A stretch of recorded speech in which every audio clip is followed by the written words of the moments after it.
Bienvenue sur La Romance Seigneur-Nian, le podcast des lecteurs de romances et autres amateurs d'histoires d'amour. Je suis Swolène, lectrice et animatrice du podcast. Lorsque j'ai le plaisir de croiser une personne qui me dit « Eh, mais moi aussi je lis de la romance !» il m'arrive souvent de m'apercevoir que l'on ne lit pas du tout les mêmes auteurs, car je lis plutôt du MM, et en général je croise des personnes qui lisent du new adulte. Ces situations m'ont souvent interpellée et j'en suis venue à me dire qu'il n'y a pas un lecteur ou une lectrice de romance, mais plusieurs.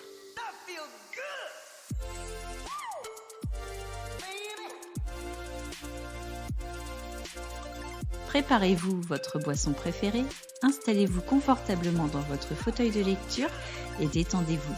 Je m'occupe de vos oreilles. Pour approfondir ce sujet, j'ai réuni dans cet épisode 2 enquêtes menées par 2 organismes différents et 2 lectrices pour en débattre. Je vous propose d'accueillir les lectrices et blogueuses Agalaxia et Livre Vorace. Bonjour les filles et merci d'être avec moi sur le podcast. Coucou, merci de nous avoir invités. Bonjour. Tout d'abord, je vais vous laisser vous présenter. Agalac, quelle lectrice es-tu et sur quel site les auditeurs peuvent te retrouver?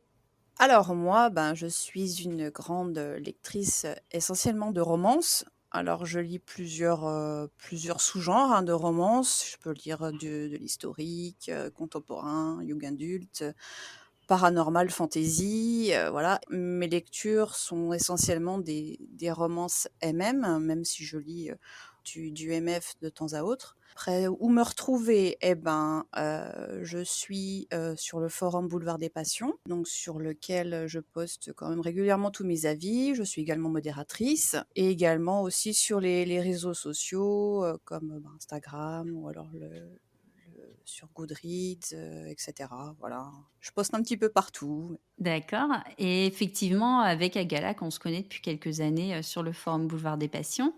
Et récemment, lors du salon sur Paris, la Icône, nous avons rencontré Livre Vorace et c'est pour ça qu'on se retrouve aujourd'hui sur l'épisode. Alors, on va te laisser te présenter. Moi, je suis Livre Vorace et je suis une grande lectrice, on va dire, depuis toujours. J'ai lu beaucoup de genres avant de me décider à lire de la romance.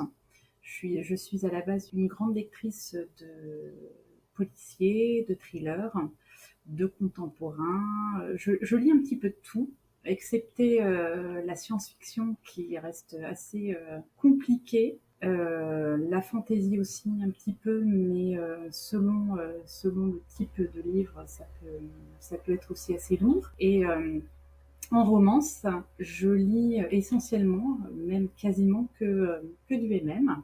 Et donc, je suis sur le réseau social Instagram. J'aime faire découvrir toutes sortes de romans et partager tout ça avec les autres lecteurs. Merci pour ta présentation. Du coup, c'est pas anodin que l'on se présente comme ça et que l'on parle de nos lectures, puisque on va parler dans cet épisode de qui sont les lecteurs de romances. On va voir si on a plusieurs profils ou pas. Et rien que sur nos présentations, on voit que on a des petites différences. Alors moi, pour ma part, je lis du MM et du MF également. Et je lis à peu près tous les sous-genres. Mais en tout cas, contrairement à Livre Vorace, je ne lis que de la romance quasiment. Nous allons discuter des résultats de 2 enquêtes qui sont disponibles sur Internet. L'une qui a été conduite par le site Babelio, qui a fait un sondage auprès de sa population de lecteurs de romances. La deuxième enquête a été menée par Nora Phoenix, une auteure américaine, sur sa population de lecteurs de romances MM. Si vous aimez le podcast La Romance Seigneur-Nian, n'oubliez pas de vous abonner et de partager cet épisode ou de donner des étoiles sur Apple Podcast. Avant de démarrer, on s'est dit toutes les trois qu'il serait opportun de partir d'un postulat de base sur la définition de ce qu'est une romance. Je propose donc de rester sur la définition de la RWA, qui me semble assez précise sans être enfermante. Donc, je vous rappelle, la RWA, c'est l'Association des auteurs de romances d'Amérique. Ils ont défini la romance en 2 points. Le premier, pour que ce soit une romance, il faut qu'il y ait une histoire d'amour qui soit centrale entre donc 2 personnages. Il faut que l'intrigue principale concerne leur histoire d'amour. Mais ça n'empêche pas, évidemment, de développer d'autres sous-intrigues, sachant que la principale doit rester celle de la relation amoureuse. Le deuxième point, et là je cite la RWA, c'est une fin émotionnellement satisfaisante et optimiste, donc le happy end. On voit que cette définition, ça n'empêche pas d'avoir des sous-genres en romance, comme on les connaît, romance historique, romance contemporaine, romantique suspense, romance paranormale, etc., etc. Ça va pour la définition ? Très bien. Oui, oui, très bien. Oui, oui. Donc, on va démarrer avec l'enquête de Babelio. Vous retrouverez les liens vers les 2 enquêtes dans le descriptif de cet épisode. Babelio, si vous ne connaissez pas, c'est un site communautaire de lecture, un site généraliste. Vous pouvez y créer un compte pour déposer vos avis lecture, gérer votre bibliothèque, etc. Cette enquête a été menée auprès du lectorat de Babelio avec un relais sur le réseau social Facebook durant le dernier trimestre de 2015. D'accord, ça ne date pas d'hier, mais on va voir justement si on constate des écarts avec aujourd'hui en 7 ans. Est-ce que ça a évolué ou pas ? Nous ferons notre opinion à ce sujet durant la lecture de l'enquête. Ce qui est intéressant avec cette étude, c'est déjà l'étude en elle-même, parce qu'il est rare d'avoir une enquête de cette envergure sur le sujet de la romance, puisque 3023 personnes ont répondu à leur enquête. Donc l'échantillon est quand même assez intéressant. Aussi, Babelio a invité quelques éditeurs de romances pour dévoiler ses résultats et avoir leur réaction. La première étape de l'enquête a été de qualifier le public de lecteurs de romances de Babelio. Et il en ressort que 94% des répondants sont des femmes et 57% ont moins de 35 ans. C'est quand même beaucoup. Oui, je suis d'ailleurs assez étonnée, alors pas forcément de savoir que ce sont des femmes, mais au niveau de l'âge, je pensais que ce serait un âge un petit peu plus mature en règle générale. Enfin, cela dit, 35 ans, on va dire que c'est déjà, voilà, on est déjà une femme, hein. Oui, c'est ça, parce que ça fait quand même quelques décennies que la romance s'est installée en France. Donc on sait que, enfin voilà, on prend du Harlequin, ça fait quoi ? Ça fait, je sais pas moi, 30, 40, au moins 30 ans. Ben non, même plus que ça. Plus de 30 ans que c'est installé. Donc on a forcément un gros public aussi au-delà de 35 ans. Après, moi je me dis justement, c'est peut-être lié au site, parce que c'est quand même un échantillon de membres de Babelio, et ils ont peut-être une population jeune en fait sur les lecteurs de romances. De toute façon, quand on prend un échantillon de population, c'est toujours relativement ciblé malgré tout. Donc, ça représente une partie de la population, mais ça représente pas toute la population. Alors la question suivante, là ça devient intéressant et ça confirme des informations qui circulent, c'est que les lecteurs de romances sont de gros lecteurs. Donc avec 52% de lecteurs de romances de Babelio qui lisent au moins un livre par semaine, voire plus, tandis que la tendance nationale, elle est plutôt à 16% de lecteurs en France qui lisent un livre par mois ou plus. Je ne suis pas spécialement étonnée. Est-ce que tu es une grosse lectrice Alors, aussi on va dire que finalement, quand je vois beaucoup d'Instagrammeuses qui postent des avis tous les jours, qui lisent 40 livres par mois, je me considère comme une petite lectrice. Mais je me considère quand même déjà comme une lectrice, on va dire, de compète. Voilà, de compète, puisque je peux lire, on va dire, entre 8, ça m'est arrivé de lire jusqu'à 17 livres par mois. Je considère déjà ça beaucoup. Ensuite, ce que je remarque aussi, ce sont peut-être, alors sans décrier du tout, puisque moi j'aime ça aussi, ce sont des lectures peut-être plus faciles aussi à lire quand on rentre du boulot ou quand on a une petite pause, de rentrer dans un livre qui demande peut-être moins de réflexion. Puis le côté aussi feel good fait que on a plus tendance à aller vers ce type de lecture qu'un livre qui va faire peut-être 1000 pages. Ça peut être même un thriller avec des descriptions un peu compliquées, des thèmes un peu compliqués, et je pense que ça serait intéressant aussi de savoir la période de lecture. Est-ce qu'à Noël, on lit plus forcément des choses plus gaies et puis on a envie de choses doudou ou Alors justement, il y a une question hein, sur la saisonnalité, sur le panel hein, de lecteurs de Babelio. Donc 77% lisent de la romance toute l'année, 19% en lisent davantage en vacances, 4% en lisent uniquement en vacances. Oui, bah, ça rejoint un petit peu, Oui. je pense, par rapport à ce qu'on vient de dire. Bon, en tout cas, jusque-là, on se retrouve bien dans le panel. Hein. On lit toutes pas loin d'une dizaine de livres, hein, je pense, par mois. Enfin, en tout cas, on lit tous les jours. On essaye en tout cas. Oui. Oui, c'est ça. Ensuite, ils ont demandé aux lecteurs de classifier des romans en romance ou pas romance. Les résultats montrent que les lecteurs n'ont pas tous la même définition, pas tous les mêmes critères d'une romance. Donc j'ai quelques exemples. Confession d'une accro du shopping de Sophie Kinsella. Vous le placez en romance ou pas romance? Non. C'est un petit peu de la chick-lit, ça, non? Ouais, c'est Comédie, ça. Moi, alors, selon le résumé, je le vois plutôt en chick lit, un truc. Il est même classé en jeunesse apparemment. jeunesse, ah Heu, ouais.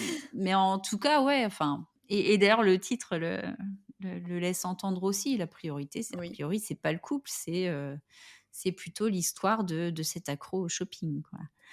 Et donc la réponse des répondants, à l'enquête, 43 le mettent en romance et 57 en non-romance. Donc on est quasiment sur du Oui. kiff-kiff. Alors un autre exemple que j'ai trouvé intéressant, Beautiful Bastard de Christina Loren. Vous le placez comment? Alors moi, je ne l'ai pas lu non plus, mais j'en ai entendu parler. J'aurais tendance à dire oui, est-ce que c'est pas une espèce de comédie romantique? Ça Oui, pourrait c'est une romance évoluer de vers la bureau, romance. non? C'est ça, hein? Ouais, il me semble alors moi je l'ai lu il y a quelques années, hein, pour moi c'est plutôt une romance érotique même, Oui, oui, voilà. Ouais, c'est arrivé aussi dans la lignée Oui. des 50 nuances, hein, il me Mmh, semble. Enfin, mmh mh. tout après 50 nuances degrés, Après, on a oui. eu pas mal de romances érotiques et bon, je crois que c'est arrivé un peu sur le marché comme ça. Donc les réponses des répondants, 60 les mettent en romance et 40 en non-romance. Bon, bah, s'ils le mettent pas en romance, je sais pas en quoi ils le mettent au final. Si je me trompe pas, c'est une couverture avec un homme torse nu, non? Je m'égare. Alors, Je crois il me semble que pas. c'était pas un dessin, Non, c'est pas celui-là? c'est quelque chose, on voit Ouais. pas des ombres un peu, Ouais, ça fait un une comme je ça, ouais, je crois qu'il est en costume, hein.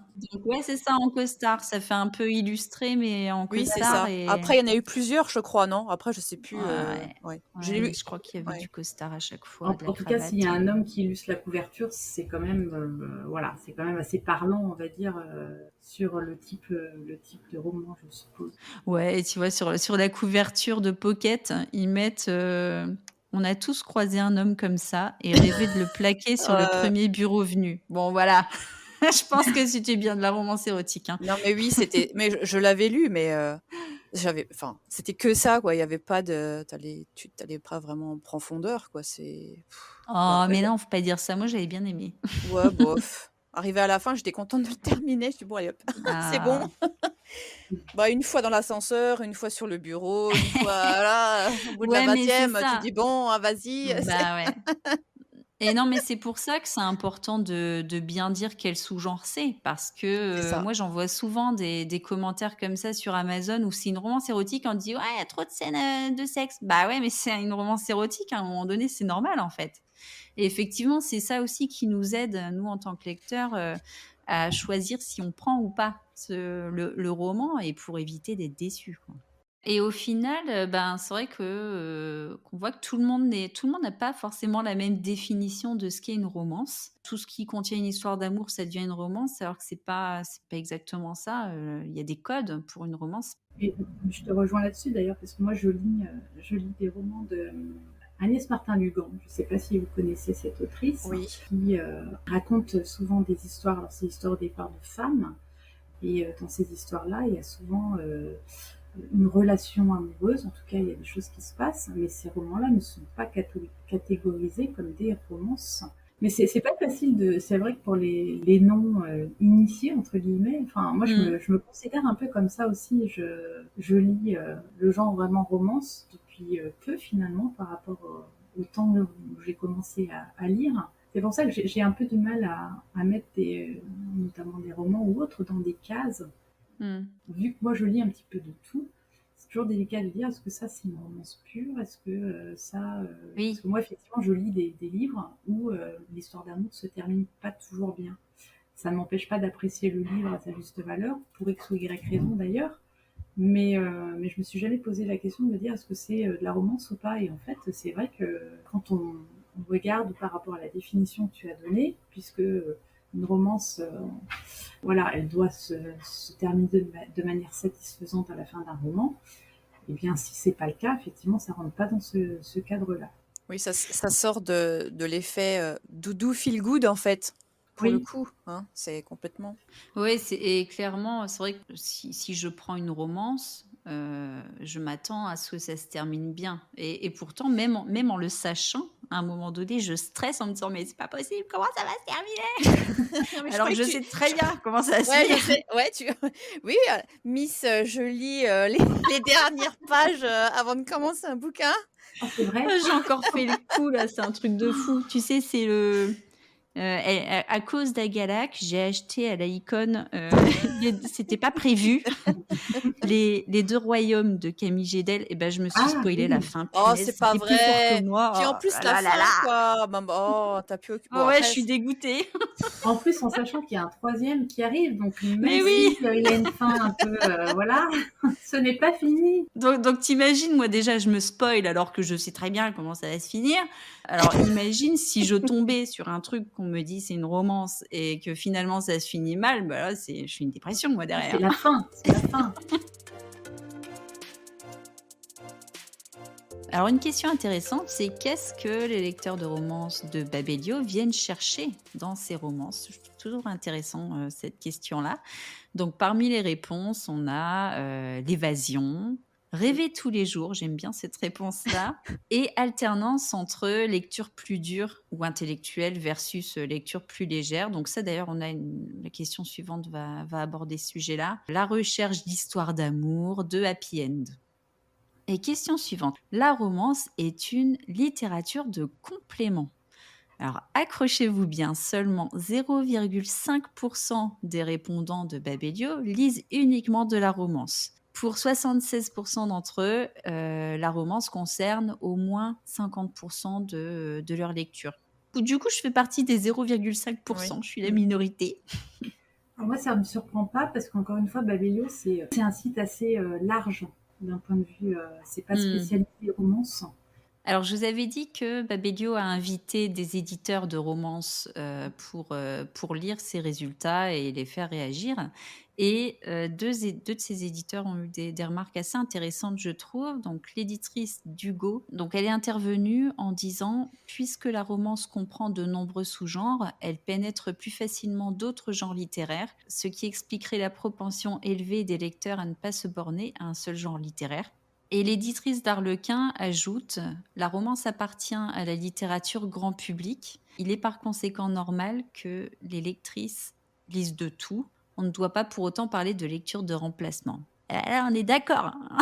Complètement. Est-ce que, du coup, quelqu'un, par exemple, qui va lire que du thriller ou des policiers, est-ce qu'il va se diriger éventuellement vers, pour une lecture entre guillemets légère, comme c'est mentionné juste avant, donc de complément, est-ce qu'elle se dirigerait vers un petit romantique suspense, voilà, tranquillou, pendant ses vacances? Hmm. Et voilà, alors ça, c'est la question qu'on pourrait se poser. Moi, je verrais plutôt la lectrice de romantique suspense qui va aller de temps en temps vers un thriller, mais je me demande si l'inverse, ça marche. Oui. Bon, j'imagine que oui, hein, mais est-ce qu'il y a beaucoup de lecteurs de thrillers qui se disent non, bah finalement, j'aimerais bien une petite romance. Moi, je suis un peu ce type de lectrice Arlequin, justement, ce qu'elle vient de dire, parce que moi, je lis beaucoup de thrillers. J'en lis Ouais. toujours. Et j'aime bien varier, donc je peux lire 2 thrillers à la suite, et puis d'un coup j'ai envie de lire autre chose, et j'ai envie voilà, de retrouver une belle romance, non pas forcément pour le côté doudou, mais parce que justement j'ai envie d'avoir une romance, j'ai envie de vibrer autrement après avoir passé un moment un peu compliqué sur un meurtre, par exemple. Mhm. Et, euh, et voilà, c'est la richesse justement de pouvoir. Alors moi je me considère chanceuse d'aimer ces différents types de lecture. Pour avoir réessayé, il y a quelques mois, par exemple, un Stephen King, ça m'angoissait de trop, en fait. J'arrivais vraiment à rentrer dedans et là, c'était horrible parce que je dis: «Non, mais je peux pas, je peux plus, j'y arrive plus, en fait». Il fallait que je reprenne ma petite romance, tu vois? Même si, Ouais, voilà, je n'arrivais pas. Ça me pas que ça me terrorisait, mais ça m'angoissait vraiment, ouais. de trop, quoi. Oui. Enfin, les lectures, suivent aussi, notre évolution dans Oui, la vie et il y a des moments où tu es un peu plus turbulent, puis il y a des moments où tu as envie d'être au calme, quoi oui, et voilà, d'une c'est bonne ça. petite guimauve. Les sous-genres préférés de ce panel sont, en premier la romance historique, ensuite le new adult et en troisième la romance para. Moi, ça me surprend ces résultats. Oui, moi aussi. Pour la romance historique, j'avoue que je suis un petit peu étonnée. J'ai l'impression quand même que c'est pas le genre le plus apprécié, en tout cas de lecteurs que je vois autour de nous. Mmh. Et même au niveau des maisons d'édition, enfin, moi, Alors là, du coup, est-ce que c'est en rapport aussi avec l'année? Heu, Ouais, c'est ça. À mon voilà avis, il y aussi, a un énorme écart là en 7 ans. Je pense que ça a énormément évolué. Bon, ouais, après, je pense. on n'a pas les ventes aussi. Nous, on a les tendances des personnes qui sont sur les réseaux sociaux. oui, Maintenant, les ventes en supermarché, en librairie, évidemment, au niveau national, bah, on ne connaît pas les chiffres. Mais effectivement, en termes de rien que de collection en romancisto, il y en a chez J'ai lu, il y en a chez Harlequin, c'est à peu près tout, hein. C'est vrai Mmh, que là, on n'est pas sur de la saturation du marché. non, mais malgré tout, c'est le genre de livre que tu retrouves justement. Tu parles des supermarchés, Mmh. tu tu Oui. moi, voilà, c'est les quelques supermarchés, voilà, où je m'arrête et je regarde un petit peu les nouveautés ou autres quand je passe. C'est vrai que tu retrouves quand même toujours le rayon, rempli d'historiques avec les Oui. nouveautés et cetera. Donc c'est quand même qu'il doit y avoir de la demande. Ce qui n'est pas le cas du reste d'ailleurs, parce que tout ce qui est, paranormal, on en trouve, quasiment plus. Enfin, j'en vois pas en tout cas, hein. Ouais. Mais oui, mais ça, ouais.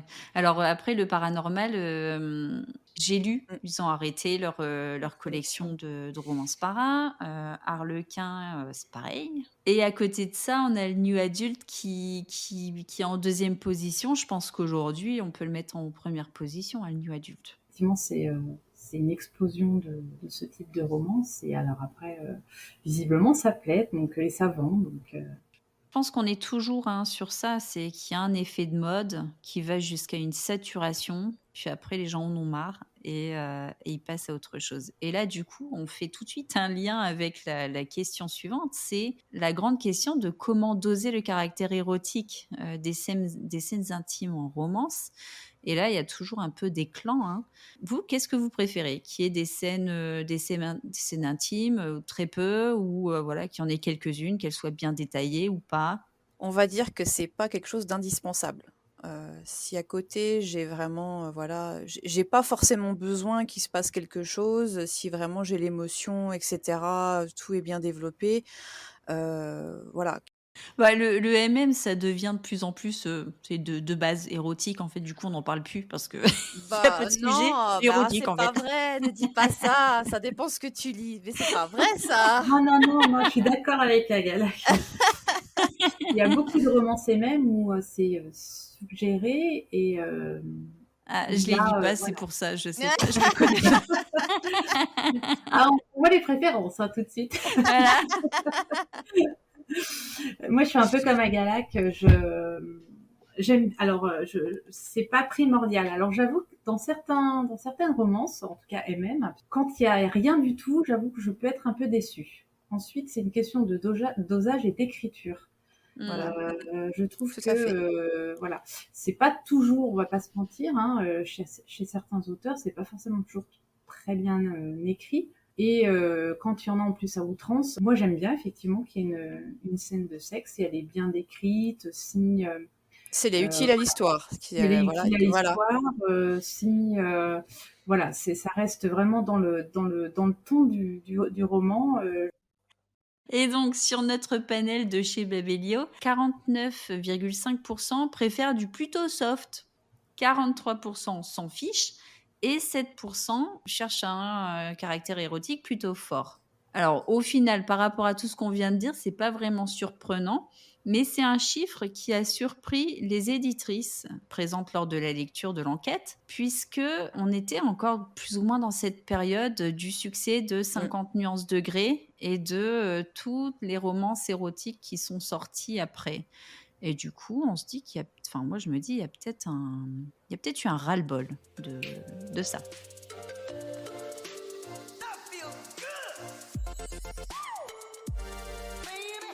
Où les lecteurs de romances de Babelio se procurent-ils leurs romans? Qui est leur dealer? Et en première position viennent les grandes surfaces culturelles comme la Fnac, Cultura. En deuxième position, la librairie. Et en troisième, Internet. Encore une fois, voilà, ça date d'il y a 7 ans. Ça sera Mmh. intéressant d'avoir un nouveau sondage pour voir Mm, si les choses ont vraiment oui. beaucoup évolué. Et du coup, on arrive aussi sur le sujet de e-book ou papier. Et 51% des répondants annoncent ne lire qu'en papier. Alors ça, c'est peut-être aussi quelque chose qui peut avoir évolué en 7 ans. Oui, surtout avec l'augmentée des tarifs. Ouais. Et puis les liseuses aussi enfin, depuis 7 ans, ça a beaucoup changé, je pense. Elles sont plus adaptées. Enfin, Mmh. Oui. je pense que les prix aussi sont plus les mêmes. Et on en trouve un peu partout, quoi. Ouais, que ce soit en termes de coût comme de place, hein. Donc c'est vrai Oui. que Mmh. Enfin, certains ont des énormes bibliothèques. Hein. Ils sont des châteaux. Hein. Oui. je veux même pas être là quand ils vont déménager. Non, non plus. Alors maintenant, qu'est-ce qui incite à l'achat donc pour ces lecteurs de Babelio? 48% indiquent que l'auteur incite à l'achat et 63% indiquent que la couverture est importante. Donc au final, on a plus d'intérêt sur la couverture que sur l'auteur. Et ce qui m'a surpris surtout, c'est que la maison d'édition et la collection viennent en dernier. Maintenant, quelques affirmations. Le panel, globalement, trouve que les intrigues ont tendance à être répétitives et les éditeurs ne se renouvellent pas assez. Oui et non. Je pense qu'il y a toujours effectivement t'as des maisons d'édition qui ont leurs auteurs favoris. Hein. Parfois, c'est un peu toujours les mêmes codes pour certains auteurs. Et en même temps, avec les sous-genres hein, de la romance, qui fait qu'il y a quand même une diversité beaucoup plus importante qu'avant. Je Mm. pense que en termes de romance, il y en a vraiment pour tous les goûts, quoi. Et Oui. c'est ça Mmh. Oui. qui est vraiment bien. Je pense que maintenant, si tu veux sortir, ben, c'était le cas à l'époque, hein, des romances, on va dire, plus clichés, relations plus ou moins toxiques, et compagnie. Maintenant, si tu veux vraiment, sortir de tout ça, heu, je pense qu'il y a moyen de gratter, vraiment en cherchant, on va dire, un peu plus en profondeur, en dehors, bien évidemment, des best-sellers ou des auteurs qu'on te met sans arrêt en avant. Je pense que tu as moyen de trouver, les romances, qui sont à ton goût, en fait. Une autre affirmation, la romance va progressivement gagner ses lettres de noblesse au même titre que le thriller.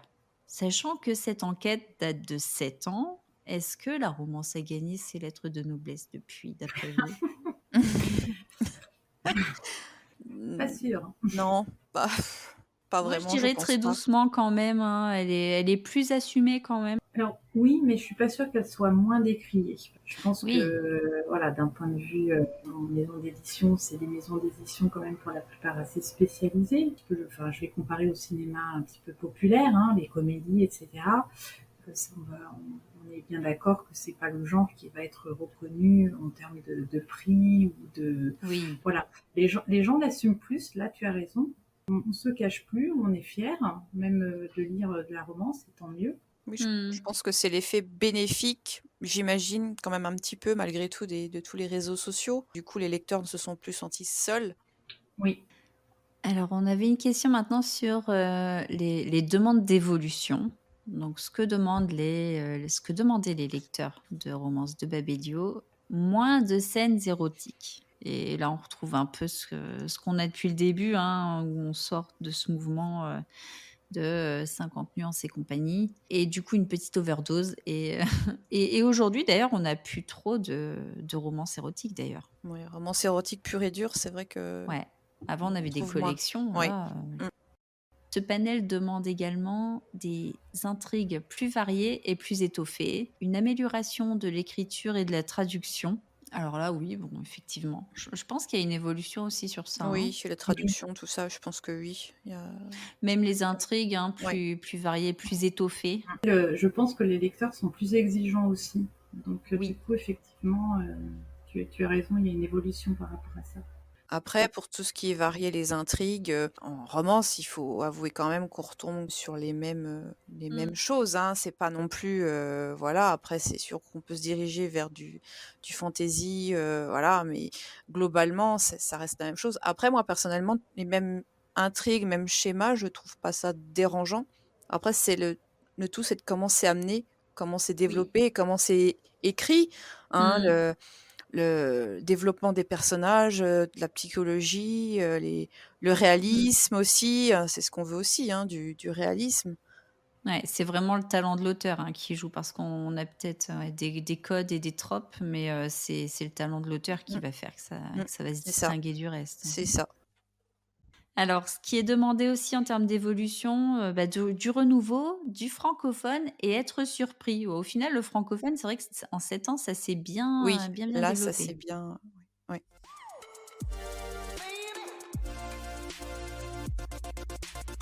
On enchaîne sur l'enquête sur le lectorat MM de Nora Phoenix.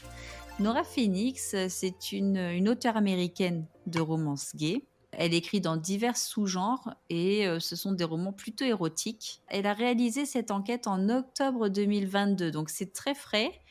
Et c'est une enquête qu'elle avait déjà réalisée en 2020 et elle précise qu'il y a, quasiment les mêmes résultats. Il n'y a pas eu une grosse évolution en 2 ans. Elle a recueilli 5 715 réponses auprès de son lectorat de, lecteurs de romances MM. Et on va voir qu'ici cette enquête, elle creuse beaucoup plus, les types de récits de romances MM. Alors que l'enquête de Babelio se concentrait surtout sur le lectorat, de manière un peu plus globale. Sur la qualification de son panel de répondants, 55% des lecteurs ont entre 36 et 55 ans. Là, déjà, on est un Mmh. petit peu plus dans les clous, nous, hein.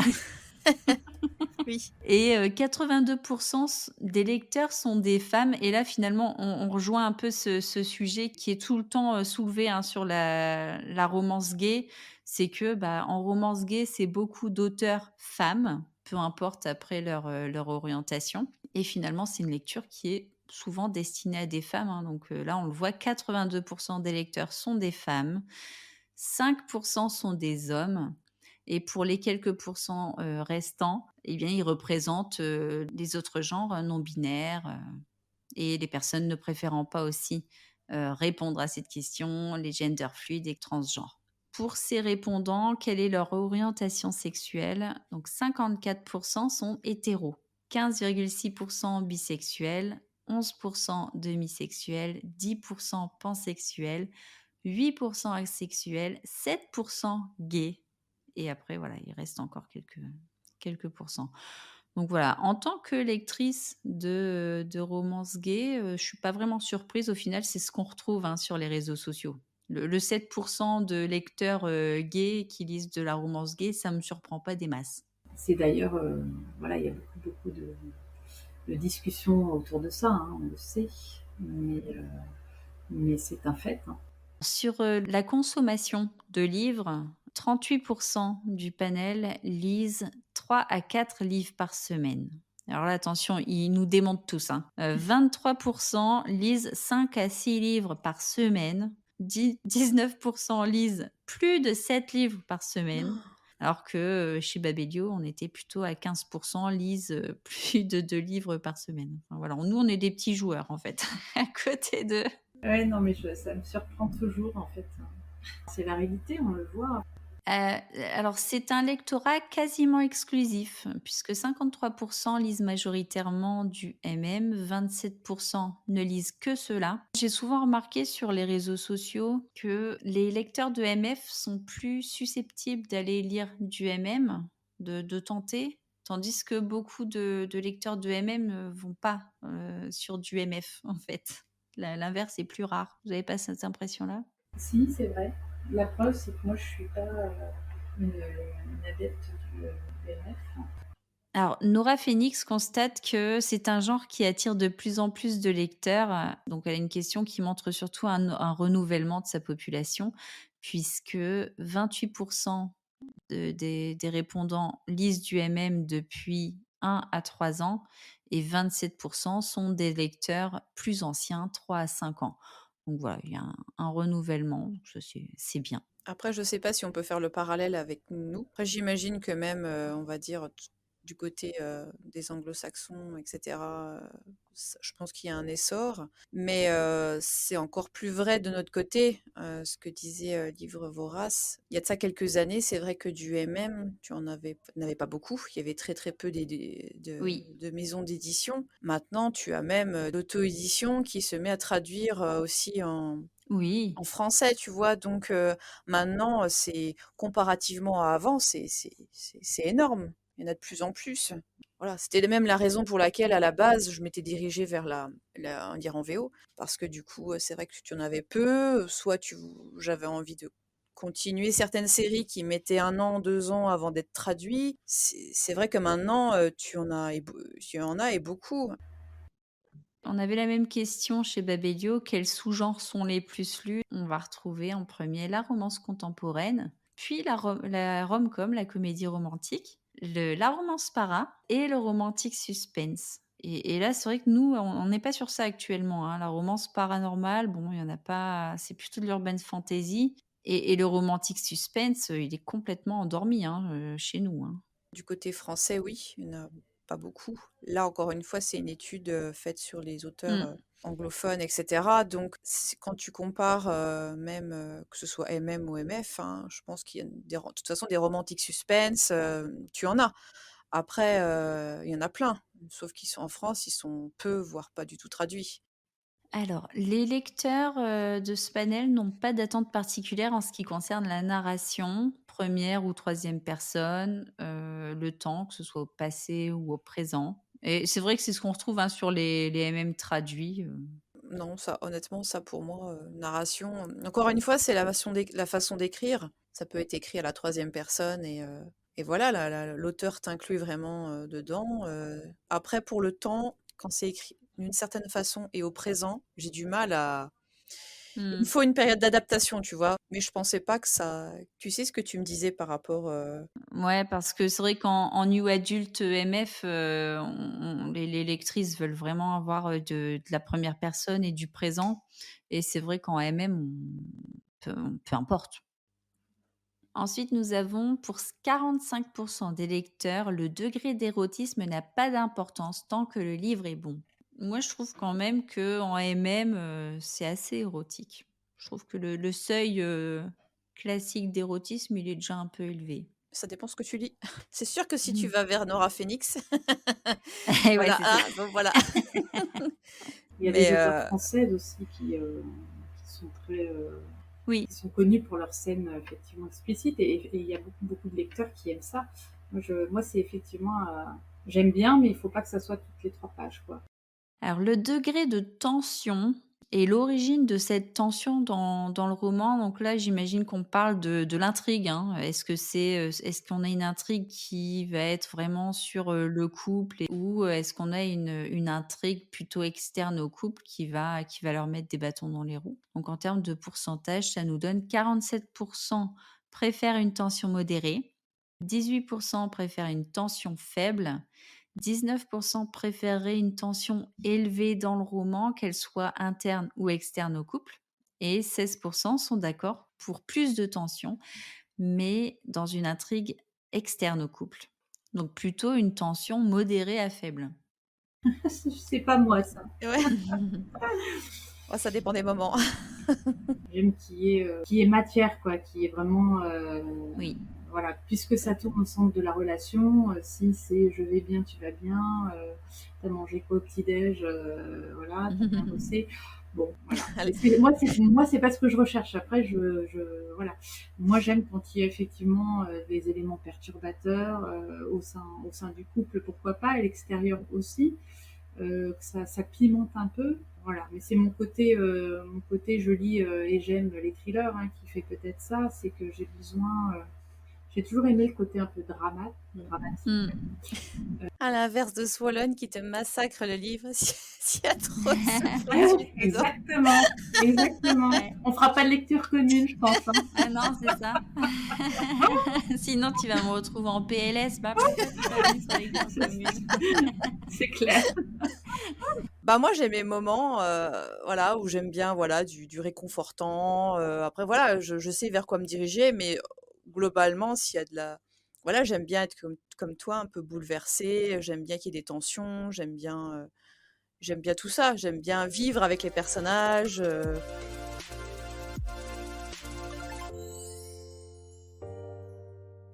Alors maintenant, on parle également des tropes préférés et ceux dont ils se sont lassés. Alors le top 5 des tropes préférés, on a en premier le Friends to Lovers, ensuite le Grincheux et Ensoleillé, en troisième le Enemies to Lovers, en quatrième le Réveil de la bisexualité et en cinquième les âmes sœurs. Ah quand même les âmes sœurs.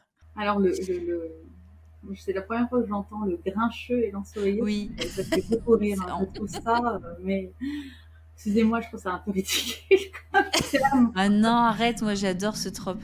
En fait, c'est Non vrai mais qu'on le nomme pas français, on n'en parle pas, mais en réalité, ça ressort quand même ouais, souvent, chez oui, c'est un peu certains auteurs de MM, hein. alors c'est pas le trope qui me gêne, c'est les mots employés. Ouais. Voilà, quand tu as 2 personnages un peu antagonistes quoi, ouais, voilà, Oui, qui, c'est ça, plus, opposés, effectivement, voilà, ouais, ouais, des 2 antagonistes. caractères, 2 caractères différents. Ouais, je me retrouve bien dans le top 5 là. ouais, Par contre, les âmes sœurs, ouais, je dirais que ça passe plus quand c'est du du en fantastique, para. et Mmh. cetera, voilà, parce que bon, moi et les Insta-love, c'est pas trop mon Ouais. truc. J'aime bien à petite dose, hein, des fois ça passe, mais je préfère quand c'est long, que ça prend son temps, que c'est plus réaliste en fait. Mais oui, les Friends to Lovers et les Enemies to Lovers, oui, ça C'est la j'aime. trappe qui marche toujours, ça. Ah oui, Ouais. Ouais, que ce soit du MM ou du MF, hein. ouais, dans tous les genres. Mais il faut du Mmh. vrai alors, parce que parfois t'en as qui mettent enemies to lover et puis au bout de 10 pages, Ah oui, ah c'est non, ça non, c'est pour Oui. ça que moi je veux du oui, je veux du oui, slow burn. ouais, ouais, ouais, je suis d'accord. Et du coup, le top 5 des tropes dont ils se sont lassés, on a en numéro un la mafia, en numéro 2 le Daddy King, oh non, mais non, faut pas dire ça. En numéro 3 le millionnaire, en numéro 4 le professeur étudiant et en 5 l'Instalove. Mmh. Oh non! Moi, je suis pas lassée, hein, de Daddy King et d'Instalove, je suis pas lassée du tout. Tu lis Envoyez, du Daddy envoyez. tu lis du Daddy King, toi? Ouais, j'aime bien. Ah ouais?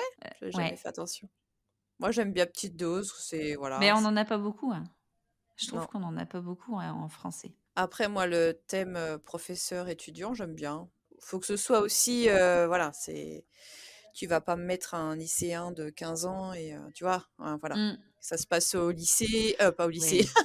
à l'université, voilà. Quand c'est j'aime bien un petit peu le côté, un petit peu interdit, on peut pas, mais tu vois? Ça la petite tension qu'il y a tout le long, millionnaire, ouais. Ouais, je pense que ça, nous, le thème, en France, on s'en est complètement lassé il y a un Mmh. petit moment, Mmh ouais. mh. Alors, les facteurs de choix pour découvrir, un nouvel auteur et là, on va retrouver ce que vous disiez, tout à l'heure, hein. Donc en premier lieu, ben, on va avoir le résumé et puis les recommandations d'un auteur vers un autre auteur. C'est un peu ce qu'on disait tout à l'heure avec l'impact des Mmh. réseaux sociaux. Vous avez pensé quoi de cette enquête, du coup, globalement, de Nora Phoenix? Moi, je l'ai trouvé, très, très, réaliste par rapport, pas forcément à ce que moi je pense ou je lis, mais par rapport à ce que je vois effectivement. Ouais, sur les réseaux sociaux? Bah, Mmh. moi, c'est vrai que je poste, voilà, moi je poste uniquement sur Instagram, mes chroniques en discutant avec, voilà, avec les autres lecteurs ou chroniqueurs. On est vraiment dans le cœur de l'enquête, quoi. C'est que ça soit le nombre des lectures, du fait que ça soit souvent des lecteurs de romances exclusives, au niveau du MM. Moi, je pense qu'en tant que 3 lectrices, de romance MM, on se retrouve du coup, on se retrouve bien, dans les résultats. Bon, sauf, Oui. toi, Swollen avec ton ton Insta Love. Ouais. Mais Alors moi, Zadie Kim, j'en lis pas non plus. Hein. J'ai rien dit, mais voilà. Voilà. Après, moi, il y a des gens qui me... En plus, je suis désolée, je vais être encore chiante, je déteste l'appellation, je trouve ça réducteur. Mais bon, c'est ce que ça veut dire, hein. Mais le côté Oui. Zadie, ouf. ouais, j'étais longtemps comme toi, puis après j'ai essayé une fois, je fais: «Oh, c'est rigolo», mais voilà, c'est vraiment la lecture, je vais dire, pas sans prise de tête, mais tu vois? Ou alors des fois, t'en as certains, ils sont vraiment bien faits et tu comprends, l'intérêt en fait, du style de vie, tu vois? Mmh. Qui ont ce genre Oui. de kink.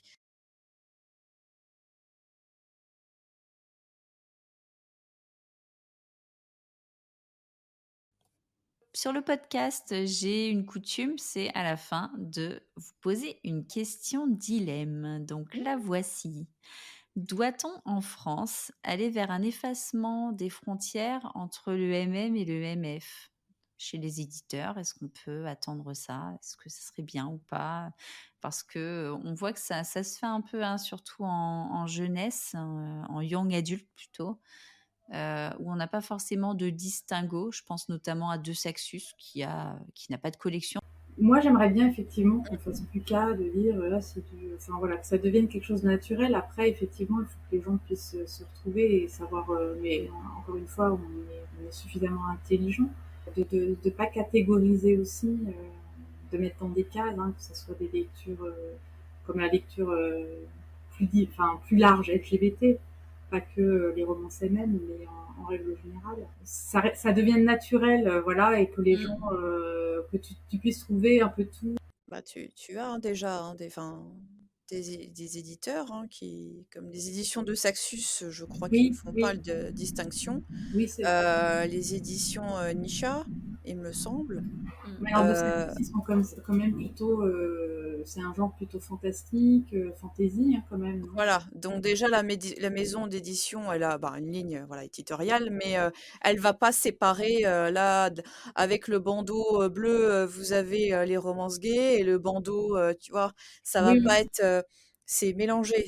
Moi, je trouve que ça serait une bonne chose. Encore une fois, nous, on en lit, donc nous, ça nous paraît naturel, normal, mais je pense qu'il y a certains types de lecteurs peut-être qui ne veulent pas lire du MM et qui n'ont pas envie, bon après, tout le monde est grand, tout le monde arrive, globalement à survoler un résumé et à voir, de quoi il est question, Mmh. mais moi je Alors trouve oui que et ça non. serait Moi, j'ai eu une expérience, notamment c'est plutôt le MM ou le MMM, c'est pas toujours indiqué. oui, Oui. oui. Et moi, j'ai eu la désagréable surprise parce que c'est pas forcément quelque chose qui me plaît. Et de découvrir un roman, c'était pas indiqué. Dans le résumé, il y avait rien qui l'indiquait non plus. Ouais, Et c'est surprenant, ouais. Mais après là, tu pourrais classer aussi le roman, que ce soit une romance, hétéro ou gay, que ce soit rangé dans la catégorie ménage tout oui, simplement, oui. tu vois? Ouais. Hein, ou comme l'érotique, hein, tu peux mettre des romances Oui. MM érotiques avec les romances MF érotiques et que tout soit mélangé. Oui. Tu vois? Mmh. Moi je trouve que ça serait bien de faire ça.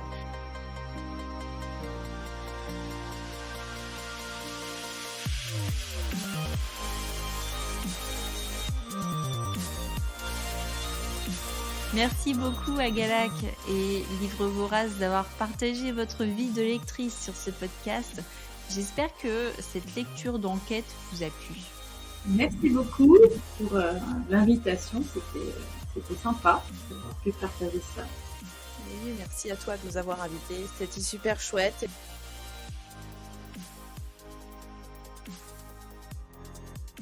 Merci à vous, chers auditeurs, d'avoir suivi cet épisode. Je suis très curieuse de savoir si vous vous êtes reconnus dans l'une de ces enquêtes. N'hésitez pas à venir m'en parler sur les comptes Instagram et Facebook du podcast. À bientôt pour un nouvel épisode.